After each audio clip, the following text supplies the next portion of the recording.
কথা তুমি দর্পহারি শ্রীকৃষ্ণ মধুদূষণ, কথা তুমি অখিলের নাথ ব্রজ গোপাল। নেমে এসো প্রভু, নেমে এসো, এই অত্যাচারীকে তুমি ধ্বংস করে দাও।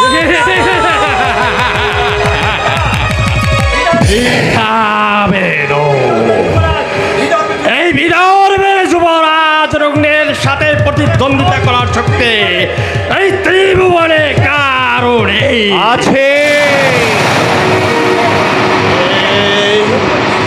যদুপতি কৃষ্ণ না, যদুপতি কৃষ্ণ নই রে ভাবি।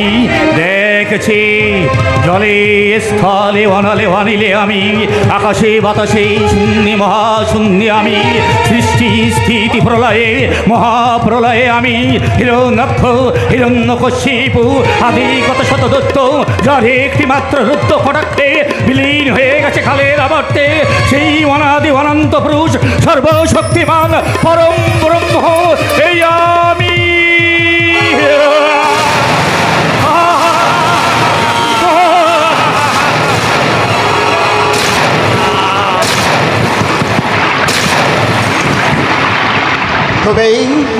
তুমি আমার প্রণাম নাও হে অনাদি পুরুষ।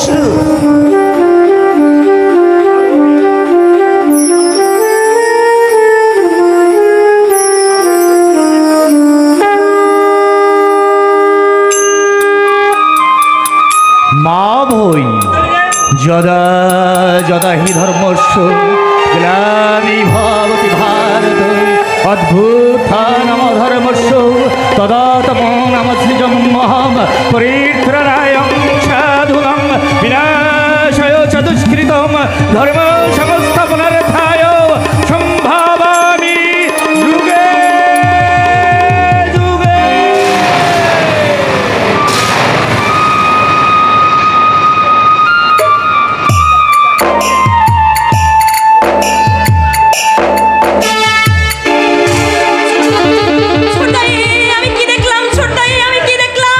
পাথরের বিগ্রহে আমার জীবন্ত রূপ। আর ভয় নেই বোন, আর ভয় নেই। পাথর যখন জেগেছে আর কোনো ভয় নেই। আয় আয় বোন আয়, আমরা আকাশ বাতাস বিদীর্ণ করে বলি জয় ভগবান শ্রীকৃষ্ণের জয়, জয় ভগবান শ্রীকৃষ্ণের জয়, জয় ভগবান শ্রীকৃষ্ণের জয়। জয় গিরিধরজি কি, জয় গিরিধরজি কি, জয় গিরিধরজি কি। হে গোবিন্দে গে গুণগান, হে গোবিন্দে গে গুণগান, হে গোবিন্দে গে গুণগান, হে গোবিন্দে গে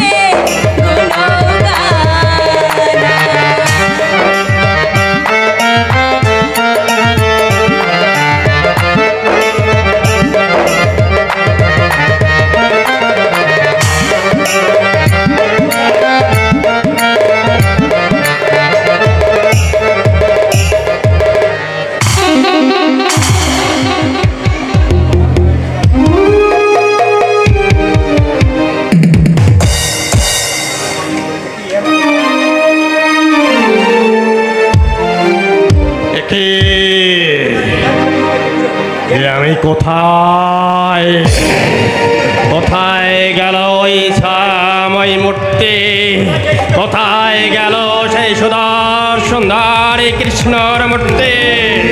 তবে তে না না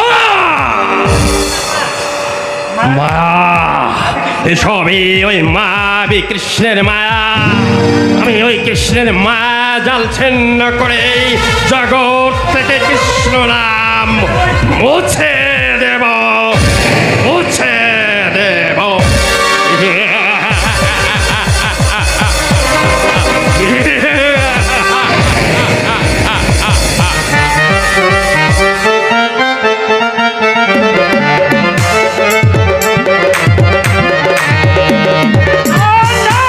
দুষ্টমতি শিশু বালের ঔদত্ত আমি কিছুতেই সহ্য করবো না। আদেশ করুন প্রভু, আদেশ করুন। আসুন। কৃষ্ণ কোথায়? অন্তপুরে বিশ্রাম করছেন। বিশ্রাম করছে, তা করবে বই কি? পৃথিবীর অসতল যাক, সবলের অত্যাচারে দুর্বলের চোখের জলে সাগর সৃষ্টি হোক, পাপীদের তাণ্ডব নৃত্যে পুণ্যবানদের নাভিশ্বাস উঠুক, তাদের তার তো কিছু যায় কেন, কি হয়েছে অর্জুন? কি হয়নি তাই বলো। ওই পাষাণ্ড রুগ্ন আর বিদর্ভের যুবরাজ রুগ্নের অত্যাচারে প্রজার সব শেষ হতে বলেছে, তার খবর রাখো। তাহলে কি আমাদের প্রজাদের উপর? আমাদের প্রজাদের উপর অত্যাচার করবে কে? তাহলে কি বিদর্ভের প্রজাদের কথা বলছেন? এই সঙ্গে চেদি রাজ্যের প্রজাদের দুর্গতির সীমা নেই। তাতে আমরা কি করতে পারি দাদা? তার মানে তারা আমাদের প্রজা নয় বলে তাদের দুরবস্থার কথা শুনেও তুই চুপ করে থাকবি? কি করব বলো? একজন রাজা হয়ে আর একজন রাজার আভ্যন্তরীণ ব্যাপারে হস্তক্ষেপ করা কি উচিত হয় দাদা? আভ্যন্তরীণ ব্যাপার বলে প্রজাগুলো তোর নাম গান তোর পূজা করে বলেই তো পাপিষ্ঠ শিশুপাল আর পাষাণ্ড রুগ্ন তাদের উপর নৃশংস অত্যাচার করছে। তারাই বা তাদের রাজাকে ভুলে আমার পূজা অর্চনা করে কেন? রাজা রাজা আপনি যে ভগবান, তাই তো তারা আপনাকে পূজা করে প্রভু। ঠিক কথা বলেছো সাত্তকী। এইবার দে, কি উত্তর দিবি দে। তোমরা সবাই মিলে আমাকে ভগবান সাজাতে চাইলেও আমি কিন্তু জানি ভগবান আমি নই প্রভু। তবে তুমি কে বলো, বলো ঠাকুর তুমি কে? আমি মানুষ, আমি মানুষ। সূর্যকে কবু যায় না তো ঢাকা, সূর্যকে কবু যায় না তো ঢাকা, মেঘের আড়াল দিয়ে কেন রাখো নিজের লুকায়ে ঠাকুর, কেন রাখো নিজের লুকায়ে? সূর্যকে কবু যায় না তো ঢাকা, সূর্যকে কবু যায় না তো ঢাকা, মেঘের আড়াল দিয়ে কেন রাখো নিজের লুকায়ে ঠাকুর, কেন রাখো নিজের লুকায়ে?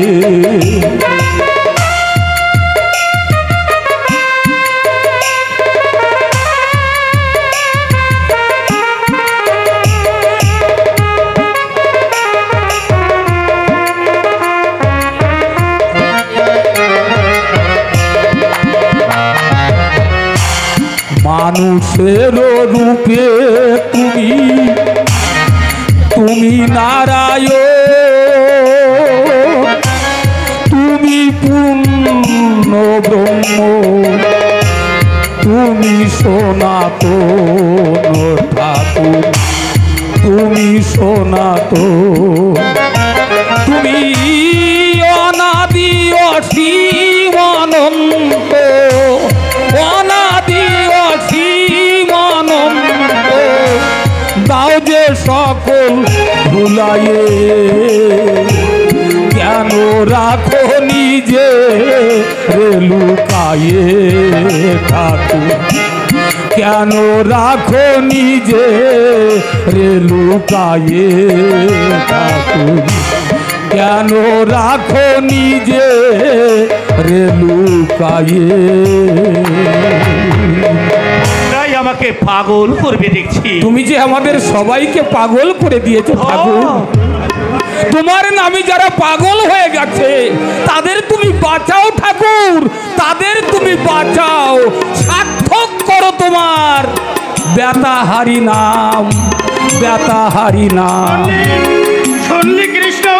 ওই আমি ছদ্মবেশে গোটা চেদি রাজ্য আর বিদর্ভ ঘুরে দেখে এলাম, সেখানে তোর বিগ্রহ মন্দির ধ্বংস হচ্ছে, তোর প্রজাদের উপর চলছে শিশুপাল আর রুগ্নের নির্যাতন। দাদা আদেশ দে কৃষ্ণ, আদেশ দে, তোকে কিছু করতে হবে না, একটা যাদব সৈন্য সঙ্গে দিতে হবে না।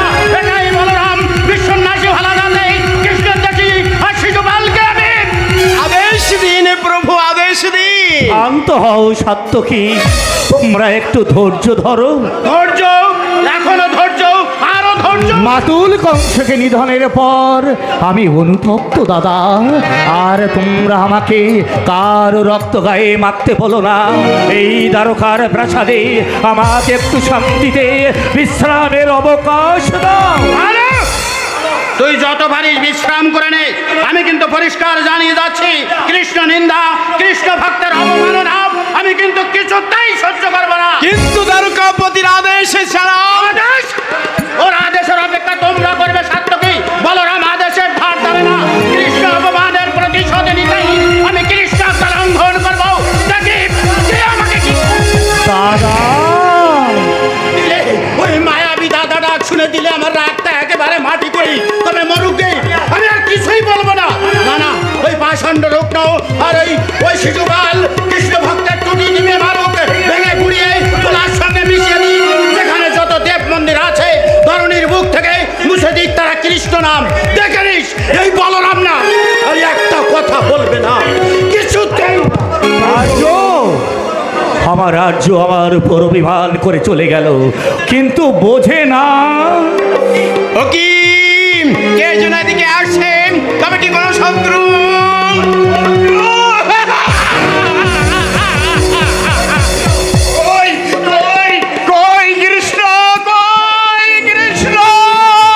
কৃষ্ণ সম্মুখে তব।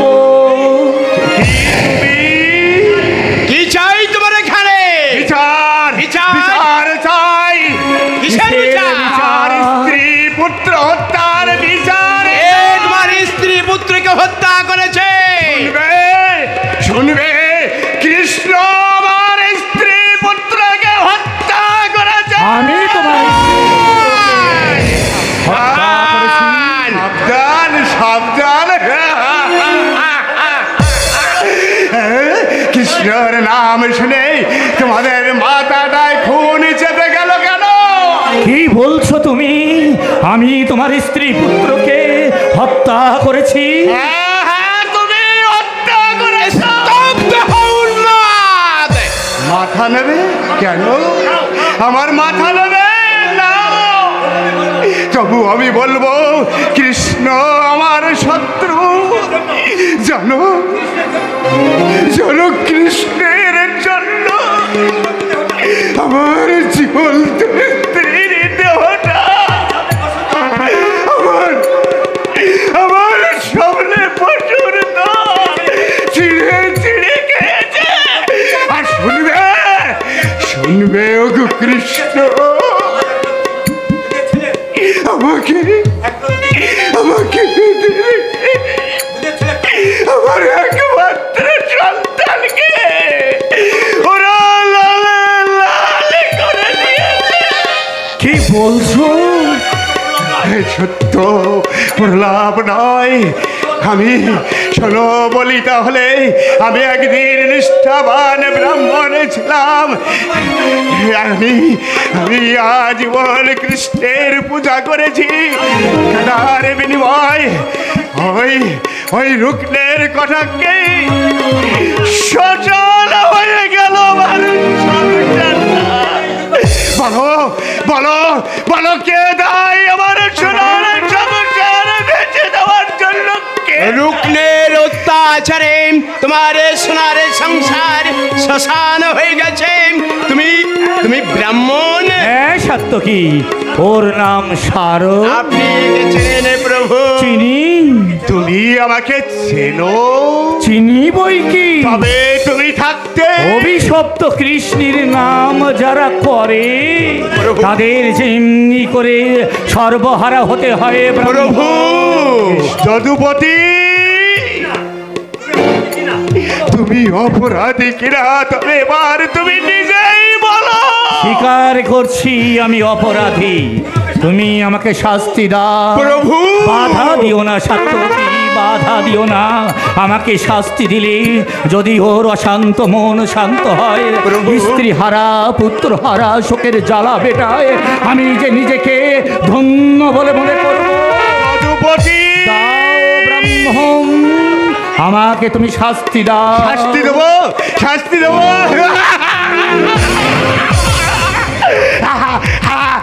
আমি শাস্তি দেবো। ওই না, সব বেশ গুছিয়ে নিয়ে এসেছিলাম, কিন্তু কোথায় যেন সব মিলিয়ে হারিয়ে গেল। আমিও হারিয়ে যাচ্ছি ওগো যদুপতি, তোমার ওই আলোকময় সমুদ্রের আমি হারিয়ে যাচ্ছি। আমি যাই না না, দেখতে পাচ্ছ যদুপতি, ওই যে মেঘ, ওই মেঘগুলো আমাকে হাতছানি দিয়ে ডাকছে। কোথায় নিয়ে যাবে জানো? ওরা আমার স্ত্রী অরুন্ধতির কাছে নিয়ে যাবে, আর আমার একমাত্র পুত্র সন্তান ওই কঙ্কনের কাছে নিয়ে যাবে।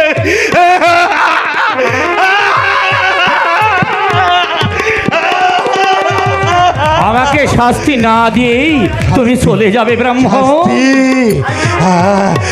তোমাকে আমি শাস্তি দেবো যদুপতি, তবে আজ নয়, আর একদিন এসে আমি শাস্তি দেবো। এমন শাস্তি তোমাকে আমি দেবো, এই জগৎবাসী সবাই অবাক হয়ে আমার একমাত্র দুধের শিশুটাকে ওরা বাঁচতে দিল না।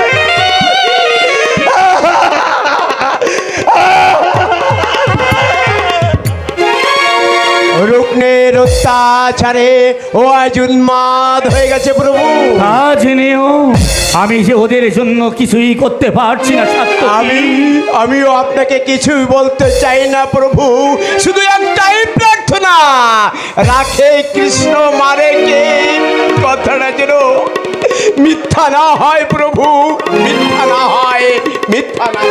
ওরা বোঝে না কালের শৃঙ্খলে কৃষ্ণ বন্দী, কাল পূর্ণ না হলে তার যে করার কিছুই নেই। তা যদি থাকতো, মা দেবকীকে দিনের পর দিন কংসের কারাগারে চোখের জলে বুক ভাসাতে হতো না, পিতা বসুদেবকে ফিরতে হতো না। তপ্ত দীর্ঘ শ্বাস তবু হীনমতি শিশুপাল অমানুষ রুগ্ন অপেক্ষা কর, অচিরে তোদের পাপ দেহ শ্রীগাল শকুনের ভোগের বস্তু হবে।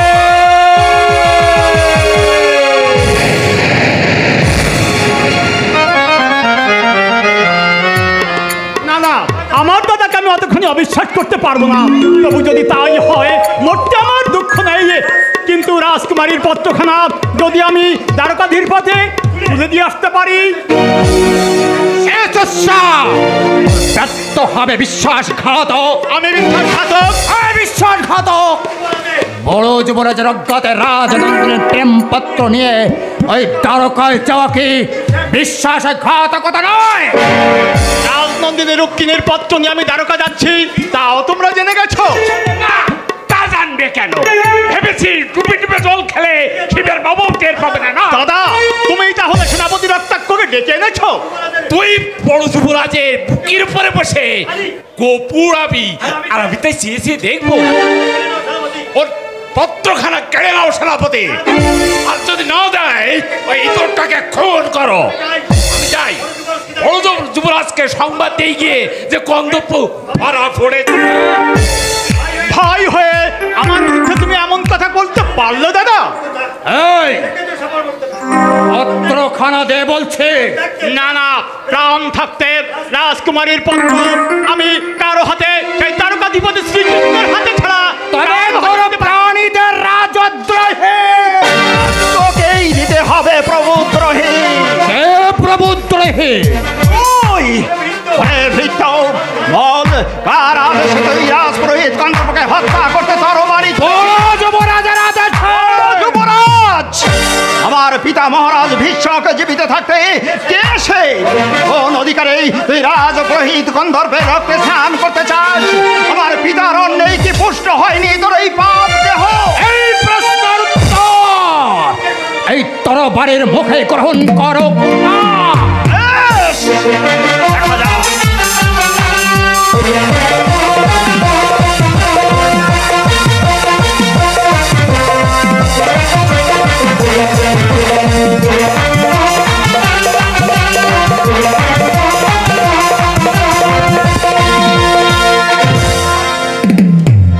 যাক, তুমি এখন বিপদ মুক্ত কন্দর্প।